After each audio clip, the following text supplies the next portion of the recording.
Gossip tree ఛానల్లోని వ్యాస మహాభారతాన్ని వినే అందరికీ ఈ సూతుడి స్వాగతం.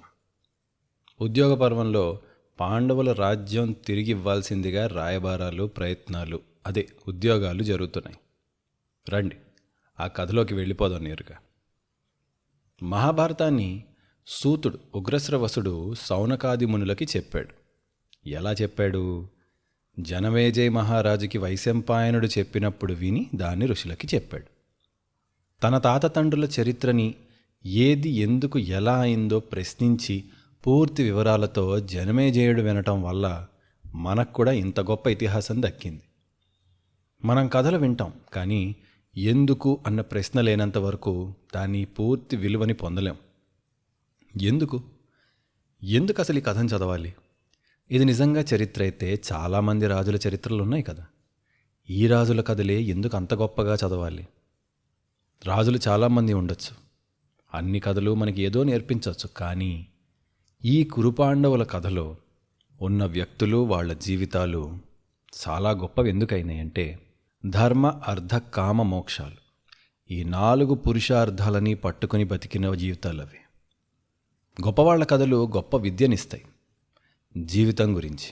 అందుకే కదా కొంతమంది జీవిత చరిత్రలు మనం చదువుతాం. అలాగే వీళ్ళ జీవిత చరిత్రలు ఎందుకు చదువుతామంటే ఆ గొప్ప వాళ్ళందరికంటే కూడా వీళ్ళు పైనున్నవాళ్ళు. అలాంటి వాళ్ళ కథల్ని చదువుతున్నాం కాబట్టే మహాభారతాన్ని అంత ముఖ్యంగా చదువుతున్నాం. ధర్మార్థ కామ మోక్షాల గురించి పూర్తి అవగాహనని, ఏది ఆధ్యాత్మికంగా అర్థం కాకుండా ఆస్ట్రోఫిజిక్స్లా కాదు, మనుషుల జీవితాల్ని ఆధారంగా చేసుకుని వింటేనే ఉపయోగం ఎక్కువ. అందుకే ఈ మహాభారతానికి అంత ప్రాముఖ్యత. ఇక్కడ రాజ్యం వాళ్ళదైనా తప్పు ఎదుటివాడు చేసినా ఎంతో హుందాగా ఓర్పుతో ఉన్న రాజు ధర్మరాజు. పాండవులు అయితే దానికి విలువ లేకుండా పోతుంటే ఇక వారు యుద్ధం వైపు వెళ్లాల్సి వస్తోంది. సంజయుడు వచ్చి ప్రేమగా మాట్లాడినట్టే మాట్లాడి భిక్షమెత్తుకో, రాజ్యం వదులుకో అన్నాడు. అది ఆ గుడ్డిరాజు సందేశం. రాజ్యం ఇవ్వకపోగా యుద్ధం ఏదో పాండవులు తెస్తున్నట్లు సృష్టిస్తున్నాడు. నెరేటివ్ అంటారు, అలాంటి నెరేటివ్ తెస్తున్నాడు. ధర్మరాజుకి ఆగ్రహాన్ని పొంది అనాల్సినవన్నీ అని కృష్ణుణ్ణి మాట్లాడమన్నాడు. వాసుదేవో వాచ, సంజయ, ఈ పాండవుల క్షేమాన్ని, ఐశ్వర్యాన్ని, ప్రియాన్ని నేను ఎప్పుడూ కోరతాను. అందులో నాకు ఎలాంటి దాపరికం లేదు. అయితే నువ్వు తెలుసుకోవాల్సిన విషయం ఏంటంటే అంతమంది కొడుకులున్న ధృతరాష్ట్రుని అభివృద్ధిని కూడా నేను కాంక్షిస్తాను. వాళ్ళు పాడైపోవాలనేమనుకోను. కాబట్టి నా మాటని నీవు ఎలాంటి పక్షపాతం లేని మాటగా గ్రహించు. ఇద్దరినీ నేను శాంతి కోసమే చూడమని చెప్తున్నా. ధర్మనందనుడు కూడా శాంతినే కోరుతూ పురోహితుడిని పంపాడు కదా. కానీ ధృతరాష్ట్రుడు నీ ద్వారా తెచ్చిన సందేశాన్ని చూస్తుంటే శాంతికి కుదిరేలా లేదు. పక్షపాతంతో అధర్మానికి కొమ్ము కాసిన వాళ్ళు ఒక పక్క ఉండగా, మరొక పక్క ధర్మాన్ని విడిచి నడిచేందుకు సిద్ధంగా లేనివాళ్ళు ఉంటే శాంతి ఎలా కుదురుతుంది? వీళ్ల రాజ్యాన్ని లాక్కోవటమే కాకుండా శాంతి కోసం వీళ్ళని రాజ్యం వదులుకోమని చెప్తున్నారు. మీ రాజేమో తన కొడుకులతో సుఖాలు అనుభవిస్తాను అనటం ఎంత దారుణం!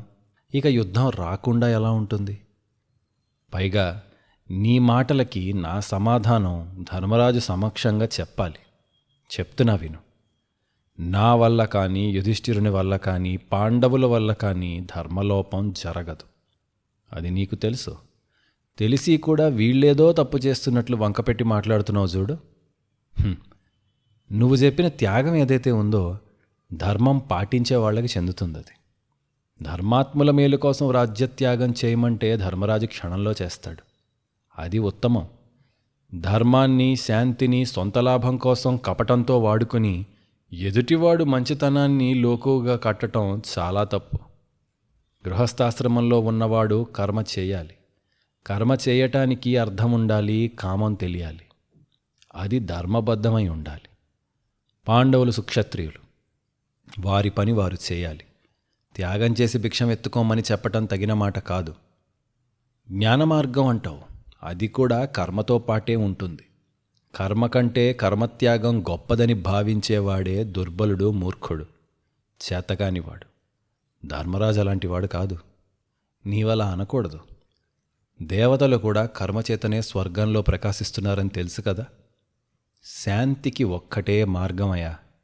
వేదశాస్త్రాలలో యజ్ఞ విధులలో పుణ్యాన్ని తపఃఫలాన్ని పొందిన యుధిష్ఠిరుణ్ణి, ఆర్యావర్తంలోనే భయంకరమైనదిగా చెప్పబడే భీముడి కోపాన్ని, లోకాలనే ఏలే అర్జునుడి యుద్ధాన్ని, వీటిని కట్టడి చేయటానికి ఒకటే మార్గం. ధర్మాన్ని రక్షించండి.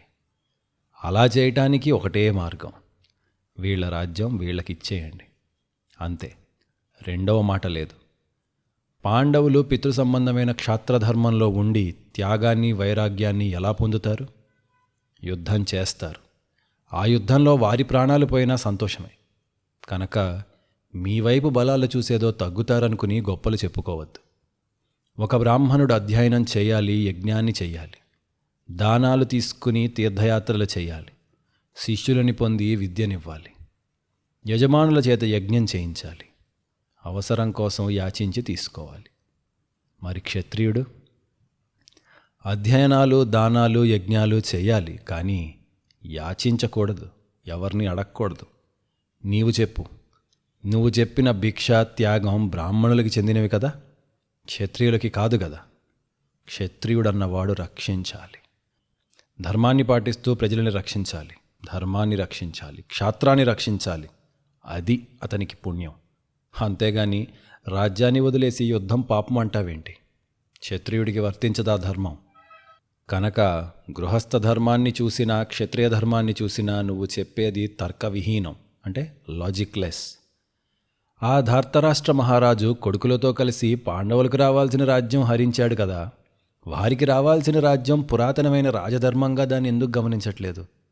సంజయ, దొంగ ఇతరులకి చెందిన ఆస్తిని తెలిసి దొంగిలించినా తెలియక దొంగిలించినా దొంగనే అంటారు. నీ ధృతరాష్ట్ర మహారాజు దొంగ. పాండవుల భాగం న్యాసంగా ఉంది అతని దగ్గర. అంటే వాళ్ళు తిరిగి వచ్చేదాకా కాపలాగా ఉన్నాడంతే. వచ్చారు కదా, వాళ్ళది వాళ్ళకి ఇచ్చేయండి. అదే కదా పందెం. కాబట్టి నాకు యుద్ధం అవసరం లేదు, నాకు యుద్ధం ఇష్టం లేదు. కానీ అది ఆగే మార్గం ఏంటి? ఎవరి రాజ్యం వాళ్ళకి చెందటం ఉత్తమం. అంతే, అలాగైతేనే ఆగుతుంది. ఈ మాటని కృష్ణుడి మాటగా కౌరవులకి చెప్పు. అంతేకాదు, మీ దుర్యోధనుడు 11 అక్షౌహిణీలు సమావేశపరుచుకుని యుద్ధంలో గెలిచేస్తాననుకుంటున్నాడు.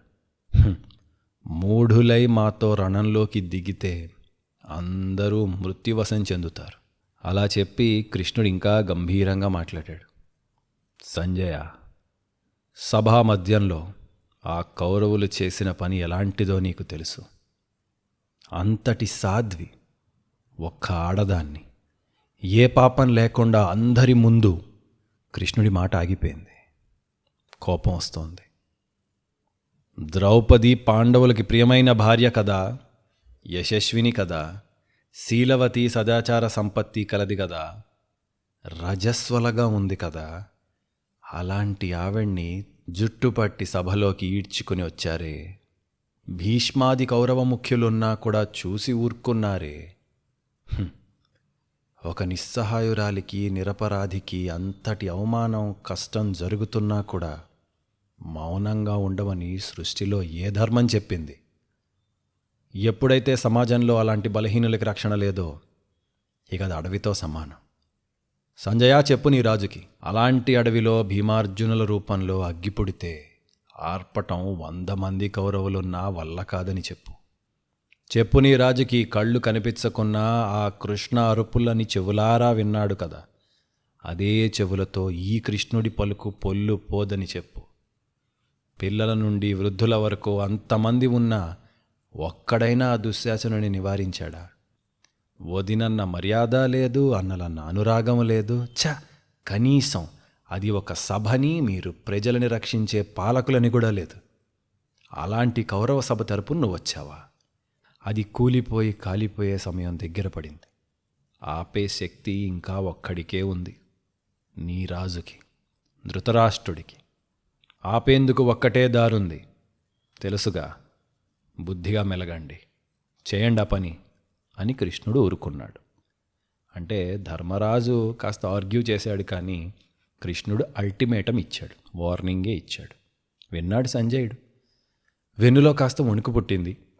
నిజానికి ఆంధ్ర మహాభారతంలో అయితే తిక్కన గారు ఒక గొప్ప సన్నివేశాన్ని సృష్టించారు. అది చాలా అద్భుతంగా ఉంటుంది. కృష్ణార్జునులతో వాళ్ళిద్దరూ ప్రైవేట్గా ఉండగా సంజయుడు ముందు ఒకసారి మాట్లాడతాడు వాళ్ళతో. అది వినాలంటే చెప్పండి, నెక్స్ట్ ఎపిసోడ్లో చెప్తాను విడిగా. చాలా బ్యూటిఫుల్గా ఉంటుంది. అంటే కృష్ణార్జునుల బంధం ఎలాంటిది, సంజయుడు కృష్ణుడితోనూ అర్జునుడితోనూ మాట్లాడినప్పుడు ఎలాంటి మాటలు మాట్లాడాడు, అదంతా కూడా చాలా బాగా చెప్పాడు. అది వ్యాస మహాభారతంలో అలా ఇవ్వలేదు, నేరుగా అందరూ ఉన్నప్పుడే మాట్లాడారు అన్నట్లు చెప్పారు. కాబట్టి ఇక్కడ అలా చెప్పుకున్నాం. సంజయుడు అన్నీ విని ధర్మరాజుతో అన్నాడు, రాజా, నీకు శుభమగుగాక. నా మాటలు నీకు కష్టం కలిగించి ఉంటాయి, కానీ ఒక్కటే, నేను కేవలం నా రాజు మాటలు నా కర్తవ్యంగా నీకు చెప్పా, అంతే తప్ప అవి నా అంతరంగికాలు కావు. నిన్ను కష్టపెట్టాలనే కోరిక నాకెన్నడూ లేదు, నీకు తెలుసు కదా అన్నాడు. ఎందుకంటే విదురుడి తర్వాత సంజయుడు మంత్రి, మేబీ డెప్యూటీ అనుకోవాలి. ఆయన కూడా చాలా ఉన్నతమైన పాత్ర, చాలా ధర్మాత్ముడు. ఆయన చాలా పెడబొబ్బలు పెడతాడు ఆయనకి, ధృతరాష్ట్ర మహారాజుకి నోటికొచ్చినట్టు ఆయన చాలా మాటలు అంటాడు ఆయన. ఎందుకంటే ఒక ఐఏఎస్ అధికారిలా చూస్తారు సంజయుడిని.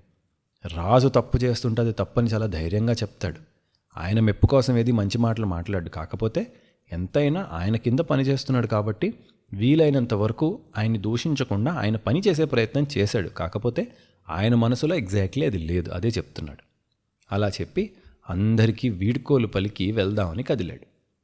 యుధిష్ఠిరుడు దగ్గరుండి ఆ సంజయుడిని పంపుతూ, సంజయ, నీకు శుభం కలుగుతుంది. నీవు ధర్మాత్ముడివయ్యా, నాకు తెలుసు. నీ మాటలు, నీ మనస్సు నాకు తెలుసు. నిన్ను నేను నమ్ముతాను. మాకెప్పుడూ నీవు మిక్కిలి ప్రీతిపాత్రుడివే, గుర్తుంచుకో. విదురుడి తర్వాత ఆ సభలో అంతటి మంచివాడివి, ధర్మం తెలిసినవాడివి, మంత్రివి నీవే. అందరికీ మా నమస్కారాలు చెప్పు. సంజయ, నీకొకటే చెప్తున్నా విను. ఈ వీరులు, వాళ్ళ శక్తులు ఇవన్నీ కాదయ్యా. నాకన్నిటికన్నా నమ్మకం దేని మీదో తెలుసా? నేను నమ్ముకున్న ధర్మం మీద. ఎలాంటి శత్రువునైనా శాశ్వతంగా ఓడించేది అదే అని నేను నమ్ముతాను. నాకు తెలుసు నువ్వు నమ్ముతావని. అదే నా అసలైన బలం. నాకు యుద్ధకాంక్ష ఏమాత్రం లేదు. నా సందేశాన్ని ఒక్కొక్కరికి ఒక్కొక్క మాటగా చెప్పాలి. ఎవరికి వాళ్ళకి విడివిడిగా నాకు ఒక సందేశం ఉంది. నువ్వు హస్తినాపురంలో వాళ్ళకి ఈ సందేశాన్ని చెప్పు అని. సభలో ధృతరాష్ట్రులు అడిగితే మా బలం గురించి ఉన్నది ఉన్నట్లే చెప్పు ముందుగా, పర్వాలేదు. కానీ రాజుతో ఈ మాటలు మాత్రం విడిగా చెప్పు.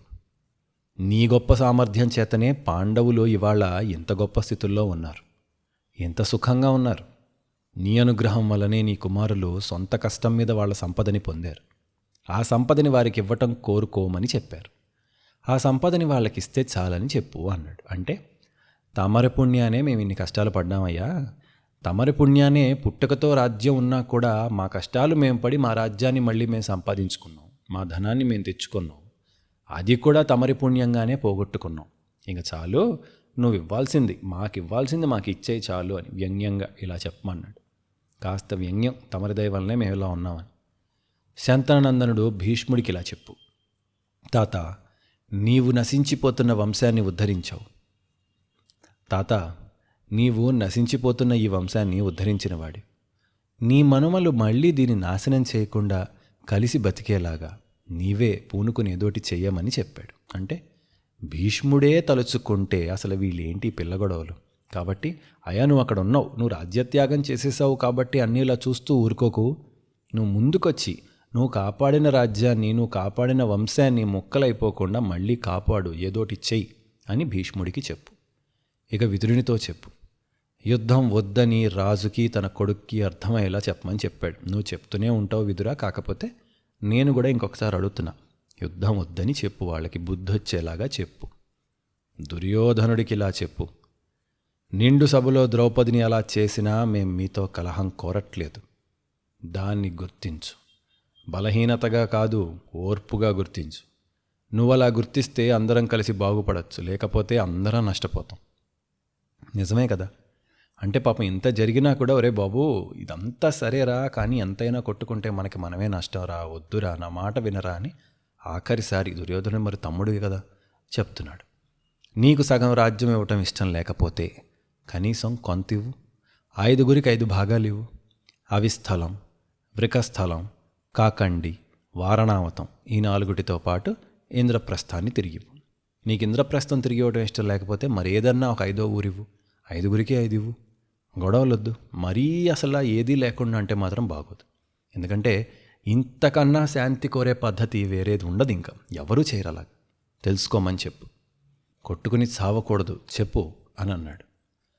అలాగే ఆఖరిగా ఈ మాట కూడా చెప్పు. ఇంత చెప్పి మళ్ళీ నేను ఏదో చేతగాని వాడిని అనుకుంటాడేమో, నేను శాంతికి సమర్థుణ్ణే, యుద్ధానికి సమర్థుణ్ణే అని చెప్పు అనా, గుర్తుంచుకో సరే అని ఇంక పంపాడు. సంజయుడు ధర్మరాజు మాటలకి శిరస్సు వంచి నమస్కరించి, అయ్యా, నీ అంత ఓర్పు, ధర్మము, క్షాత్రము అసలు ఇవన్నీ కలిసిన వీరుణ్ణి, ధీరుణ్ణి నేను ఎన్నడూ చూడలేదు. అంటే ఇంత శాంతము, ఇంత బలం ఉన్న వాడికి ఉండదు. ఒళ్ళు కొవ్వెక్కి కొట్టుకుంటున్నాడు వాడు. నీకు ఇంత బలం, ఇంత పౌరుషం ఉండి కూడా శాంతిని బై చాయిస్ కోరుకుంటున్నావు. ఎప్పుడు కూడా గుర్తుపెట్టుకోండి, ఎవడన్నా వచ్చి ఎలాంటి బలం లేనివాడు కూడా ఓకే శాంతంగా ఉందాం అంటే దానికి విలువ ఉండదు. నీకు వేరే చాయిస్ లేదు. నీకు గొడవపడే సీన్ లేక శాంతాన్ని కోరుకుంటున్నావు. 10లో 9 మంది అంతే. ఆ ఒక్కడు ఉంటాడు, వాడు కొడితే పగల కొట్టగలడు, కానీ వద్దనుకుని ఆగేవాడు వాడు శాంతపరుడు. ధర్మరాజు అలాంటివాడు. సరే అలా అని ఇంకా ఆయనకి వీడుకోలు చెప్పి వెళ్ళబోతుంటే అర్జునుడు కృష్ణుని వెంట పెట్టుకుని వచ్చాడు. ఆయన వచ్చి సంజయుడికి ఒక సందేశాన్ని ఇచ్చాడు. ఒక మాటగా ఏదో చెప్పాడు సీక్రెట్గా. సంజయ, అలాగే భీష్మ పితామహుడు, ధృతరాష్ట్రుడు, అశ్వత్థామ, ద్రోణుడు, శల్యుడు, బాహ్లికుడు, వికర్ణుడు, సోమదత్తుడు, శకుని, నివిశంతి, చిత్రసేనుడు, జయత్సేనుడు, భగదత్తుడు, ఇలా ఇంకా సభలో ఉన్న వాళ్ళందరూ ఎవరెవరైతే వీరులు అనుకుంటున్నారో వాళ్ళందరికీ నేను ఇప్పుడు చెప్పిన ఈ సందేశాన్ని అయితే చెప్పు అని ఏదో చెప్పాడు. అది విని కళ్ళెగరేసి సంజయుడు సరేనని హస్తినకి బయలుదేరాడు. ఆ సందేశం ఏంటో చూద్దాం తర్వాత. హస్తినకు ఆయన అతి వేగంగా వెళ్ళాడు సంజయుడు. రాత్రి అయింది. నేరుగా ధృతరాష్ట్రుని మందిరానికి వెళ్ళాడు. బయట ఆగాడు. ద్వారపాలకుణ్ణి చేరి ఆవేశంగా అన్నాడు. ఏమని? సంజయుడు వచ్చాడని రాజుకు వెంటనే చెప్పు వెళ్ళు అన్నాడు. అంటే ఏదో తొందరలో ఉన్నాడు సంజయుడు. ద్వారపాలకుడేమో అంటే మరి రాజుగారు నిద్రపోతారు కదండి అని ఆలోచిస్తున్నాడు. సంజయుడు అన్నాడు, నాకు తెలుసు నిద్రపోతున్నాడని, ఒక పంచి నాకు తెలిసి ఆయన నా కోసం ఎదురు చూస్తుంటాడు. ఈ టైంలో నిద్రపోతాడని నీకు అనిపించవచ్చు, ఆయన నా కోసం ఎదురు చూస్తాడని నాకు అనిపిస్తుంది. చూడు, ఆయన లేచి ఉంటే చెప్పుపోని వెళ్ళిరా అన్నాడు. చూశాడు భటుడు. ఎంతెంత కళ్ళు పెద్దవి చేసుకుంటే కనబడవు, కానీ అలా నిద్ర పట్టకుండా అలా కూర్చుని ఉన్నాడు ఆయన కుర్చీలో. వెళ్ళి మహారాజా సంజయుడు అనగానే వచ్చాడా రమ్మన్ అన్నాడు. అంతే. ఆయనకు ఆ మాత్రం ఆత్రం ఉందని అర్థమైంది. సంజయుడి దగ్గరికి పరిగెత్తుకుంటూ వెళ్తే సంజయుడు వచ్చాడు నవ్వుకుంటూ. అంత రాత్రి అయినా అందుకని వెళ్ళాడు. వెళ్ళి సంజయ్ రా కూర్చో నాయనా, బాగానే అయిందా వెళ్ళిన పని, చెప్పు ఏమైంది అన్నాడు. అయినా నువ్వు నేరుగా వచ్చేయచ్చు కదా, ఈ భటుడిని వాడిని ఎందుకు పంపావు? మళ్ళీ నేనేదో రాత్రిపూట నిద్రపోకుండా ఎదురు చూస్తున్నట్టు నువ్వేదో ఇవన్నీ ఎందుకు, నువ్వు నేరుగా వచ్చేయచ్చు కదా. సంజయుడు చేతులు జోడించి, ఏం లేదులేండి, ఎంతైనా మీరు పడుకుని ఉంటారు కదా పెద్దవారు, సరే అని. అప్పుడు ఆయన క్లుప్తంగా అసలు ఏం జరిగిందో కొన్ని పవర్ఫుల్ డైలాగ్స్ నేరుగా. సంజయుడు ఎలాంటి మూడ్లో ఉన్నాడంటే ఆలోచించండి. వాళ్ళ దగ్గర అంత పవర్ఫుల్ మెసేజ్ ఒకటి వినొచ్చాడు. 2, ఆయన స్వతహాగా మంచివాడే కాబట్టి ఆయనకి వాళ్ళ ఇన్ఫ్లుయెన్స్ ఆయనలో ఎక్కుతుంది కదా. నిజమే, అసలు వీళ్ళు వెధవలు, వాళ్ళు అంత కరెక్ట్గా ఉన్నారని. పైగా రాత్రి అయింది, అలసిపోయి వచ్చాడు. అసలు ఈ పెంటంతా ఎవడి వల్ల? ఇదిగో ఈ రాజు వల్లే కదా. అందుకని ఆ మూడ్లో వచ్చాడు నేరుగా సూటిగా చెప్పటానికి. గొప్ప మాటలు నిజంగా. ఇలా మాట్లాడాలి అనిపించేలాగా కొన్ని అన్నాడు. ఏమన్నాడు? రాజా, ధర్మరాజుని కలిశాను. అతనితో నీవు చెప్పిన విధంగా అన్నీ చెప్పాను. ఆయన సందేశాన్ని ఆయన మాటల్లో క్లుప్తంగా చెప్తా విను. ధర్మరాజు ముందు నేను కుశలం అడిగాడు. అందరితో కలిసి సుఖంగా ఉన్నావా పెద్ద తండ్రి అని అడుగుతున్నాడు. పాండవులు వాళ్ళ బంధువులతో స్నేహితులతో క్షేమంగా అక్కడ ఉన్నారు అని చెప్పమన్నాడు. వారు నువ్వు వాళ్ళ రాజ్యం వాళ్ళకి తిరిగి ఎప్పుడు ఇస్తావా అని ఎదురు చూస్తున్నారు. ఎందుకంటే వాళ్ళు వాళ్ళ లెక్కలో ఇంకెవరిని నమ్మట్లేదు, నీ దగ్గర న్యాసం ఉంచారు. సో నీ బాధ్యతగా చూస్తున్నారు. నిన్ను నమ్మి అడవులకు వెళ్ళారు వాళ్ళు. నీ మాట నీవు నిలబెట్టుకోవాలని చూస్తున్నారు. ధర్మరాజు నీ కొడుకులాగా ఆవేశపరుడు కాదుగా. అందుకని దయతో విద్వాంసుడై దూరదర్శి అయి ఆలోచనకి తగిన మాటలు కొన్ని మాట్లాడాడు. తగిన పనులు చేస్తున్నాడు. ధృతరాష్ట్రుడు అన్నాడు, మరి ధర్మరాజుకి అసలు నా ఉద్దేశం చెప్పావా? యుద్ధం వద్దు, కరుణం వద్దు, అదే ఇది చెప్పావా అన్నాడు. చెప్పాను. ఆయన దృష్టిలో అన్ని ధర్మాల కంటే కరుణే గొప్పది. అమ్మయ్యా, మంచిది. కానీ అంతకన్నా మనిషి తన ధర్మాన్ని తను చేయటం ముఖ్యమని నమ్ముతున్నాడు. అతని రాజ్యకాంక్ష ధనార్జన కోసం కాదు, ధర్మ పాలన కోసం. సుఖాల పట్ల ప్రియాల పట్ల కాదు, కర్తవ్యం కోసం చేయాల్సిన పనిగా దాన్ని చూస్తున్నాడు. కాబట్టి అతని మనసులో ఎలాంటి పాపాన్ని పెట్టుకోలేదు. అదే మాటల్లో వినిపిస్తుంది, అదే చేతల్లోనూ కనిపిస్తుంది ఆయన దగ్గర. ఆయన రాజ్యం ఎందుకు కావాలనుకుంటున్నాడు? క్షత్రియుడిగా రాజ్యపాలన ఆయన ధర్మం. మీరు ఆయన దగ్గర లాక్కున్నారు కాబట్టి కావాలి. ఆయన ధర్మం అది కాబట్టి ఆయనకు అసలు రాజ్యంతో పని లేదు. కాబట్టి చాలా క్లియర్గా ఉన్నాడు ఆయన.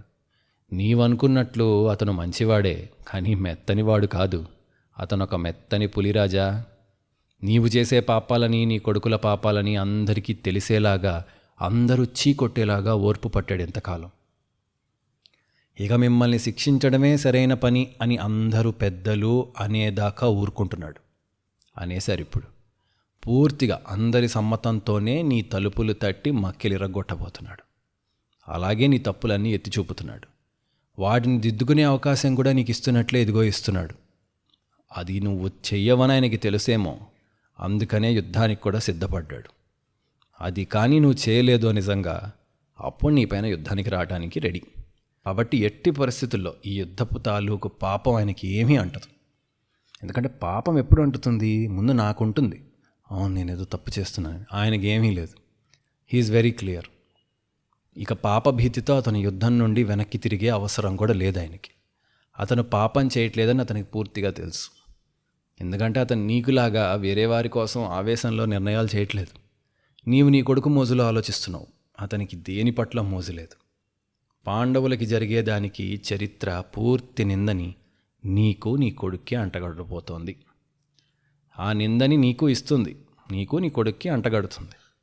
అది నీకు యోగ్యమైనది కాదు, తెలుసుకో. నీ కొడుకు బుద్ధిహీనుడు, చెడ్డవాడు, క్రూరుడు. అందులో చెప్పేదేం లేదు, ఓపెన్. నీకు గొప్ప గొప్ప మంత్రులు ఉన్నారు, గొప్ప బుద్ధి ఉంది, ధర్మం తెలుసు, కానీ వాళ్ళందరిని వదిలేసావు. అలాంటి మూర్ఖుడి పైన మోహంతో ప్రవర్తిస్తున్నావు. మంత్రులు కాకుండా ఆకర్ణుడు, శకుని వీళ్ళు కలిసి నడిపిస్తున్న ఈ నక్కల రాజ్యానికి ముళ్ళ కిరీటాన్ని నువ్వు మోస్తున్నావు. నీవు సుఖంగా ఎలాగూ బతకవు. అతను అలా కాదు. అడవుల్లో ఉన్న ఋషులు, దేవతలు, తమ్ముళ్ళు అందరూ కూడా ఆయన మహారాజులనే చూశారు. ఎందుకు? ఆయన మనసులో ఎలాంటి కపట బుద్ధి లేదు. పొరపాటు ఏదో జరిగిపోయింది, బట్ ఆయన దాని గురించి ఎట్లాంటి లోపలేం కల్మషం లేదు ఆయనకి. ఎక్కడున్న రాజులోనే బతికాడు. అతని ధర్మం అంటే అంత నమ్మకం ఆయనకి. అతని మీద అతనికి అంత నమ్మకం, దేనిపైన మోహం లేదు. అలాంటి వాడు నీకు కొడుకుగా ఉన్నాడు, ఎందుకంటే ధర్మరాజు కొడుకు వరసే కదా. అలాంటి వాడు ఉన్నాడు నీకు కొడుకుగా. నువ్వు అతన్ని పట్టించుకో. అతన్ని వదిలేసి ఒక నీచుడి వెంటబడి ఇదంతా చూసి ఊరుకుంటావు. ఆప్తులు కాని వారిని చేరదీసి ఆప్తులైన వారిని విడిచిపెట్టు. నిజంగా నీకు ఆప్తుడు ధర్మరాజు, అతని తమ్ముళ్ళు. అతను శాంతినే కోరుకుంటున్నాడు. నీ మంత్రం, నా మాటలు అతన్ని ప్రభావితం చేయవు. ఎందుకంటే అతను ఏం చేస్తున్నాడో, ఎందుకు చేస్తున్నాడో స్పష్టంగా తెలుసు. అతనికి రాజ్యం నీవు ఇవ్వాల్సిందే, లేకపోతే నువ్వు భయపడిందే జరుగుతుంది ఖచ్చితం. మభ్యపెట్టో మోసం చేసో ఇక కుదరదు. ఆ కాలం అయిపోయింది. నీ మాటలు నమ్మి ఇంతకాలం ఉన్నారనుకుంటున్నావేమో, లేదు.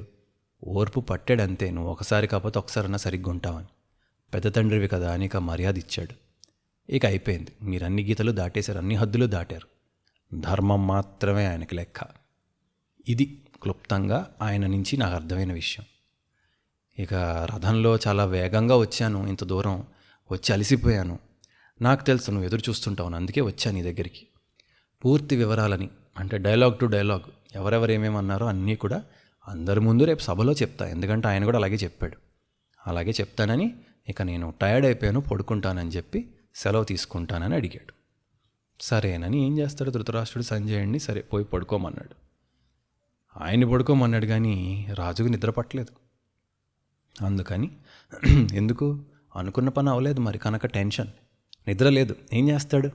ఆయనకున్న ఏకైక తోడు విదురుణ్ణి పిలిచాడు. అంత అర్ధరాత్రి తిట్టుకోకుండా కళ్ళు నులుముకుంటూ మళ్ళీ ఏమైందన్నయ్యా అనుకుంటూ విదురుడు వచ్చాడు. విదురా నిద్ర పట్టట్లేదురా అని కూర్చోపెట్టాడు. అలా ఆ రాత్రిపూట మహానుభావుడు విదురుడి నోట ఆ గుడిరాజు గుండెకి శాంతి కలిగేలాగా, మన మదికి మెదడుకి జ్ఞానం తెలిసేలాగా చెప్పబోయే మాటలే విదురనీతి. ఆ విదురనీతి చాలా అద్భుతంగా మన జీవితాలకి, మన కుటుంబాలకి, ఈ సమాజానికి చాలా పనికొచ్చేదిగా ఉంటుంది. అది ఎంత బాగుంటుందో, ఎలా ఉంటుందో వివరంగా నెక్స్ట్ ఎపిసోడ్లో చెప్పుకుందాం. అంతవరకు సెలవు.